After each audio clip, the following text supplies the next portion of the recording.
Oh no, not again. I hate that voice. The recording has to. So, The recording. hello, viewers and listeners. Today on Chronically Chill, our episode topic is relationships as a chronically ill and disabled person. And it is kind of piggyback off of our first pilot episode where we were just specifically talking about intimate relationships, but now we want to dig a little bit deeper into those platonic relationships, such as with your family, your co-workers, if you're working, even professional relationships like your doctors, which is extremely important because they're your caretakers. How's your rapport with them? And even your friends, how your support system, everything in between and around that. Any and everything, any type of relationship. So we're going to sound off on that. Who wants to go first? Fine, You could go. Of course. Okay, so when I was first diagnosed, I can say that I was ghosted by a few people. And so relationships, when it comes to friendships and platonic relationships, it's kind of hard for me because I don't know who's real, who's fake. But I do have a great support system.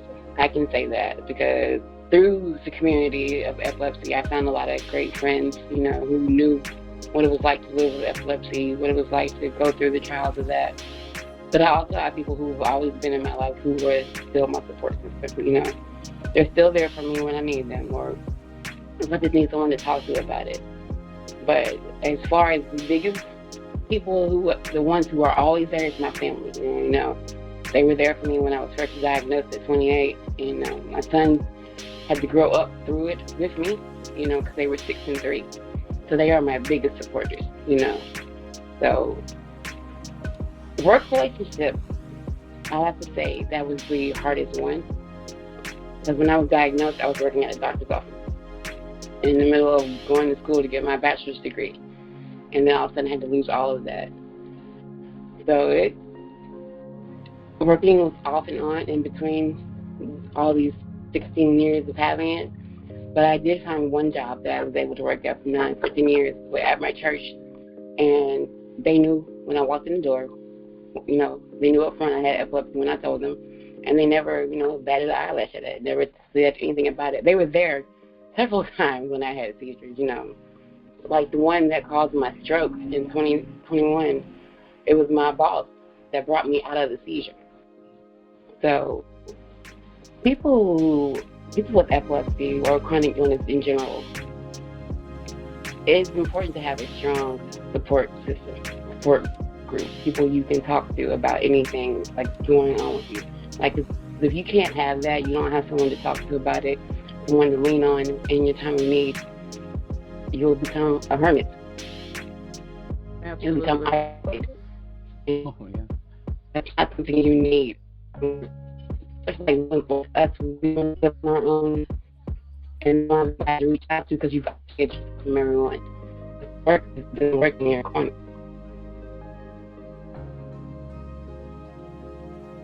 Come on, Yep. Is that abandoned? Ooh. I look here. Ooh. Looks like she's having some connection issues. But Are we I back? think you're good. Okay. I think Okay. it looks like it leveled off. So Like what? The damn software having damn Harlem shakes and glitches. Lord have mercy.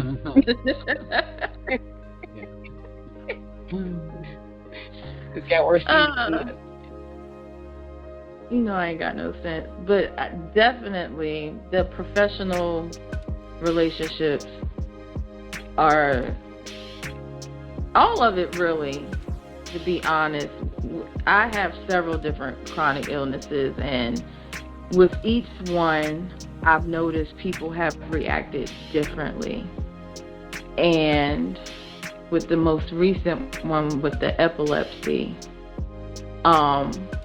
it ended up causing me my job at the end. And I think that was the hardest transition to make, or whatnot, because we're so used to being independent or whatnot. And these people that I worked with for years, just to have them kind of turn on me, I don't know. Like I said, it's professional and it's business, so I shouldn't have high expectations to begin with when it comes to that, not taking it personally. But I saw that continuous pattern along with friends and family as well. And I think that really took a toll more so on my mental and emotional health more than anything. Because it's just like, I'm still the same person. And, you know, everyone always says family is blood, family is your bond, family over everything. Like, you always expect family, if nobody else is there for you, the people that come from your same bloodline allegedly are supposed to be there.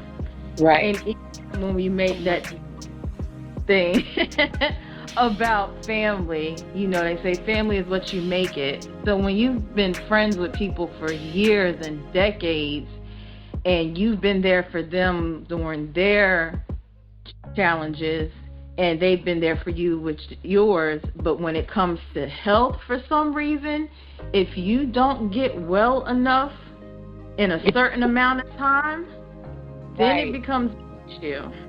Yeah. And matter of fact, let me pull up this quote. I should have had it up before we started. Oh, I did. It's actually from one of our viewers. The Potts Postman is his name on Twitter. And I quote, "Isn't it strange how over time, chronic illness can shift dynamics with friends and family? Exactly. When an illness lasts longer than they expect, support can turn into judgment and blame as if we're not doing anything possible to manage it." And I feel right. that family can be your biggest support, or they can be your biggest haters. You know, like you can be disrespected by family in ways that you never thought possible, like from other people. It's just because they're in your life and they know like really intimate, personal things about you, and they see you, at least in my case, as stronger than what your disability allows you to be, and it's sort of hard to like live up to their expectations as to the person that you are supposed to be,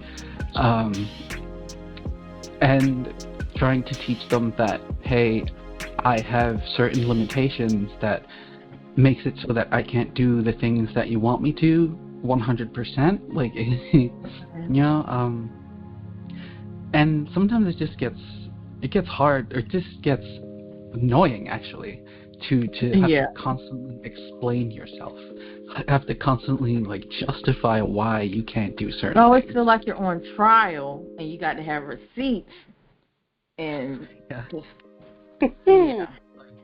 bring out the doctor's notes because like oh my god, like oh my god, but towards back to that but you don't look sick thing. It's like, why do I have to prove that I'm sick? If anything, you're my family and you see what I go through on the regular. So I'm constantly on the stand having to defend myself when I already have to do that with the outside world. And I think it's particularly harder with family because you can get another boyfriend, you can get another husband, you can get another friend, you can get another job. Certain family members you only have one of, specifically with immediate family. You only have one mother, you only have one father, you only have one maternal grandmother, one paternal grandmother, etc., etc. So it's not that easy to just cut them loose or just be like, oh, I'll replace them because of that relationship. Not saying that if it gets toxic enough that you got to do what you have to do to self-preserve yourself because you over anyone else any day. But it does make it a lot harder with that dynamic when you think about it from that aspect. And it can also be said about lifetime, like long-term friendships. Because, like, when I was first diagnosed, I literally had a friend that I've known since I was a teenager ask me if I was faking it. I was like, why in the world would I fake having a seizure? Why? What sense does that make? Like, do you look at me that low that you think I'm going to fake having a seizure? And then the fact is that you saw me the very first one. So asking me if I was faking it, that was That's just that, you know, that oh my God. it's disrespectful and hard. Somebody I know for so long, you know. So yeah, trying to let go. It's still in the bathroom because it's still to deal with until baby. You know, I didn't ask for it. It's out at 28 years old. So I definitely have this in my entire life. So when it started happening, absolutely not known for that long, asking for safety. Like, seriously? Why the hell would I fake a seizure? And first of all, I don't know how to fake a seizure. I can barely dance. I can lay on the ground shake. So, Yeah, that I'm speechless because that when I came to after having a seizure, I would have had to throw hands once I got out that post-ictal stage because that is it's just so insulting, and especially when it comes from somebody that is supposed to know you and know. I'm getting triggered. Woosah. And you know, I just kind of had a similar situation like that, so the wounds are still a little fresh. Right.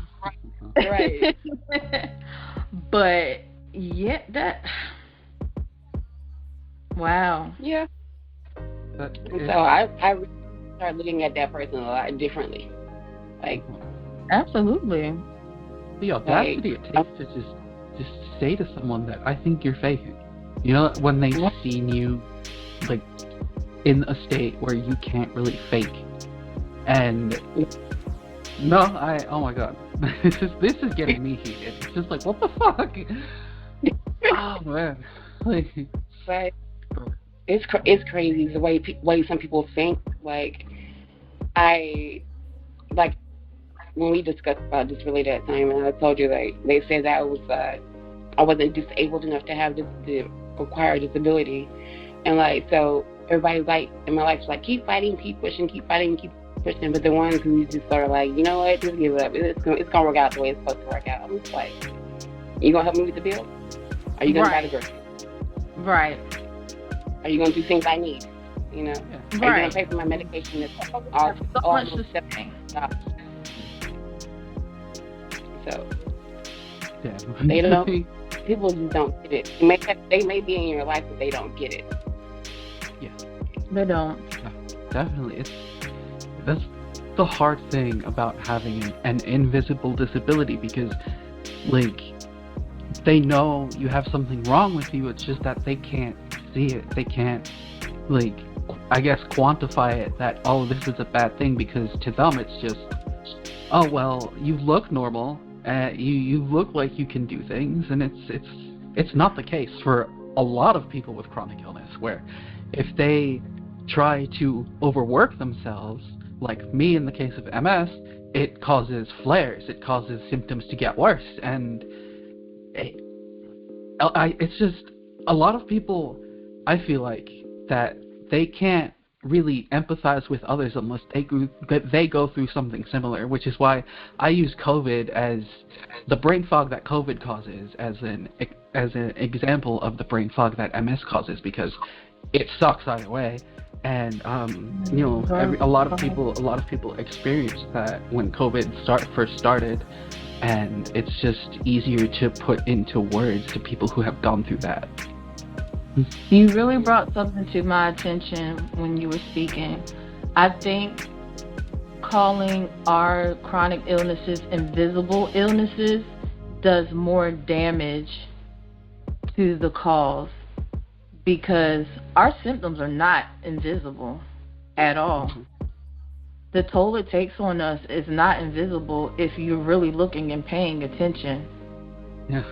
It may not be physical, like a physical disability where a limb is missing, or you can actually see a physical deformity or intellectual disability. And I've noticed that a lot with trying to get assistance.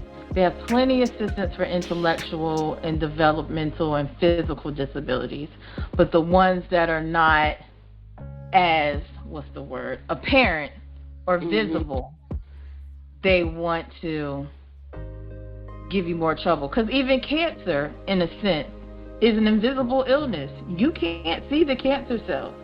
You can see the side effects of the chemo and what it does to the body. But in that case, if you look at it from that lens, it's also an invisible illness because it's going on inside of your body. And MS, Behçet, epilepsy, all these disorders. Did I say MS? I feel like I said it. You did. Look, there we go. Perfect simple. Don't right there. Like all these lupus, all of them, we get rashes. We have the brain fog. It may not necessarily show up in the labs the way the doctors want to see it, but nothing is textbook. And me coming from a lab perspective, lab results should not be the only way that you determine an illness, specifically one as complex as a chronic illness, because there's so many layers to it. And if you're not looking for the right thing, it's not going to show up. Exactly. And a lot of doctors don't understand it. They just want to run a whole battery of tests and see what's abnormal or not. But if you don't have a specific marker or something in mind, you're not going to find it. And most of these chronic illnesses have multiple layers and triggers and things that are contributing to the autoimmune or chronic effect on the body. So unless you know specifically what you are looking for, like for instance, my Behçet's is extremely rare. There is a antibody called anti-nuclear cellular cytoplasmic antibody. If you do not look for that specifically and look for the titer and see if it's abnormal or not, you would not know if someone had vasculitis or not. And even that alone, and it's also HLA-B51. I know I'm getting technical, and it's the nerd side coming out. But most doctors would not know to look for that. They're looking at CRPs. They're looking at your SID rate. And if you're already on medication for it by the time the doctor gets to you, because it takes forever to get in with these specialists and they already dope you up with steroids and stuff, exactly. It's very hard to miss. Very hard to miss. And I see that happen with common disorders. So with one that was rare as mine, that less than 1% of the world population had, it took them over 20 years to figure it out. And had I not been in this field and stayed on their asses like damn hot wax, they did not have figured out what was going on with me. And the fact that a lot of these autoimmunes overlap, that I had more than one that was going on. Right. Yeah. It just goes to show that it's, like I said, saying that it's invisible kind of erases the fact that it's not there, because a lot of people contribute invisible with not being there. Non-existent. Yeah. Yes. One of the issues, because one of y'all, like, you said something about having to explain like the things that you're going through, and to family, to friends, and I had to recently, like, just be like, why do you have to wait until I'm actually visibly suffering in order to just care? Like, exactly. It takes a lot to get people to actually care, and it's just like, it's why, like why can't you just listen and say, hey, this is something that bothers me, it's something that causes me it causes me to be uncomfortable, it causes me to just not function properly, like, until they actually see that you're not able to do those things. And it's frustrating, because yeah, it's like, it shouldn't have to be like that. You know, at all. Yeah. It shouldn't take dying to get people's attention, you know? Because, like, the status epilepticus I had in January of 2021, when I came out of it, it kind of became temporary in nature. But I was tied up and I'm looking around like what's going on. I had no idea I was going off from the nerve at that point. I had no idea until the memories started coming back of what happened in the emergency room. But when I sat up, you know, I felt lost. I was like at a loss. I didn't know what was going on. I don't know why my brain said pick up my phone. But I got on and I was asking for help because I was out of it. I had over like 20 seizures while laying in the emergency room. And so I'm sitting there and people they were responding and they're answering, but people jumping in the inbox like, are you okay? What's going on? Are you high? Are you drunk? I'm like, no, I damn near died. Like, I came out of it begging for my life. When I finally came out of the seizure, the seizure at the house, I was like, please don't let me die. I don't want to die. Because it felt like I was going to die. It felt like I was suffocating. That experience, like, that, people don't get it. When you have a seizure that almost takes your life, and you come out of it and you can't breathe, and all you see your family surrounding you, and all you want them to do is like to hold you, but you can't because you get to the hospital, and you get to the hospital and you have 20 more seizures, and while you're in that seizure, like, was it Ray? Was that what you I had that. I kept having the same image in my head over and over and not knowing what it was. The seizures happening over and over again. I could smell burning. I could smell the smoke and the seizures over and over again. You know, and I was out of the hospital finally. I wake up in the hospital, finally coming out of the seizures. And then I get home. I look my new son in the face and I don't know his name. My book brought me home and I'm like, okay. This is real.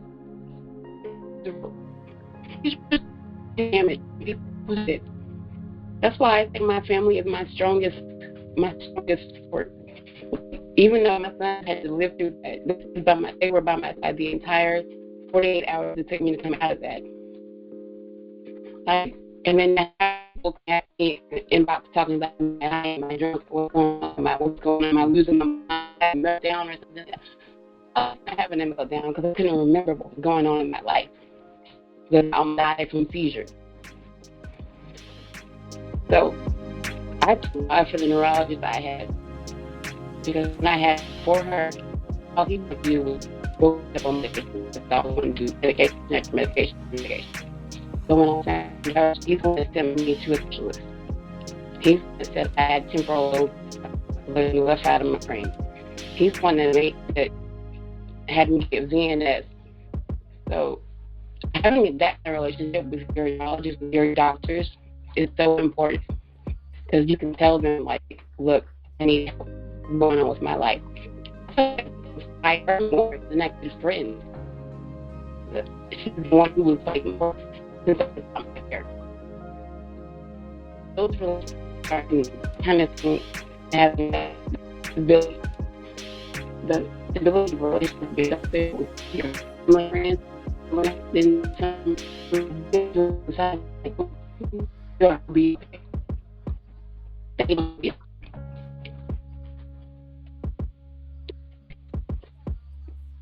Did you lose it? Oh. Did it freeze up? I think so. Okay. There you go. So let me check the time. We are running up on our 30 minutes. Jeanie, you still there? Yeah, I'm still here. Can you not see me? No, we can see you now. Yeah, you were just cutting out there. But no, I understood the gist of it. Just having relationships with your doctors is really, really important. But that takes some self-advocating as well. That please. We're gonna have an episode on that specifically. So I want to save most of this, but self-advocation is one of the hardest things that you can do as someone with a chronic illness because they just want to see it as something else. especially if you have a mental health condition, and it's Oh boy. yeah, we will get into that one day. But oh my God, I just want to say, yeah, you have to self-advocate, and it takes a lot, and you have to like take notes and shit, and it's just like come with your receipt like a lawyer. Exactly. And be prepared. And like I love my psychiatrist because he told me you are great at self-advocating for yourself, and that was just such a confidence booster. And yes, it's life or death. Definitely, and it's like again, I don't want to get too much into this because I want to save it for the episode. It's just it's one of those important things. Perfect place to wrap up everything. Jeanie, I think, just stole the show. Got so good with red noses, but again, excellent points. We're going to tap definitely into that self-advocacy on one of our future episodes, if not the next one. Right. You just got us riled up, Nico. Got us fired up. But we are running up on our time, so want to wrap everything up. Thank our viewers and listeners as always. Thank my wonderful co-hosts as always. We miss Ling and T, but they'll be with us next time, hopefully. Until next time, much love. Stay blessed. Stay safe. Stay advocating. See, you done got me started. Oh no. And we will see you next time on Chronically Chill. Mwah.